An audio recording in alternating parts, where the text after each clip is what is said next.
Hello everyone, this is going to be a quick tutorial on the pop-up flash problem that I hear a lot on social media. People complaining that their built-in flash won't pop up when you push the button on their side here. One of the common reasons that happens is that this little spring right here on top of your hot shoe will be deformed. This is more common on the older like 20, 30, 40, 50 and some of the 60Ds and even some of the early 7Ds. Not as much of a problem on newer bodies, also on early Rebels. Because what Canon did is they improved the spring and made it out of thicker material, and that resolved the issue. But if you happen to have one with the older springs on it, you may have this problem. So the easiest thing to do is get a pair of tweezers or a small screwdriver and just get up underneath this plate. It's glued down, so sometimes you have to take a little bit of work to get it up, and back it out just real. And what happens here is that this little tab, the spring you see here, I'm trying to put it sideways so you can see it.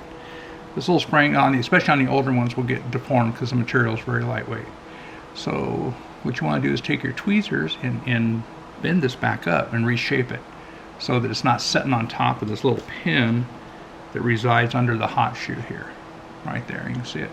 Also, you can take your tweezers while you're here and you can just kind of push down on that little pin and make sure that it's freely moving. Also, while the spring's off, you can also check your flash at this point. We power it up and see if your flash is popping up, which in this case it is, so we know that spring is working correctly. If for some reason you take that spring out and it still doesn't pop up, then what you want to do is check and make sure that that little pin is moving freely. If it's stuck down, then there may have been some kind of liquid damage, something sticky got spilt on top of the camera, and it's very common for that. So once you've ensured that that's all working, if you have a small jeweler's screwdriver, you might want to go ahead and tighten down these 4 screws on your hot shoe just to make sure that they're nice and snug.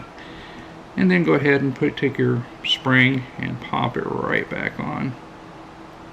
Like I said, this is the newer improved spring, so not much of a problem with these ones, but this might help you out if you're experiencing a pop-up flash problem with your earlier model Canon DSLR with built-in flash. I hope you find this helpful. Thank you.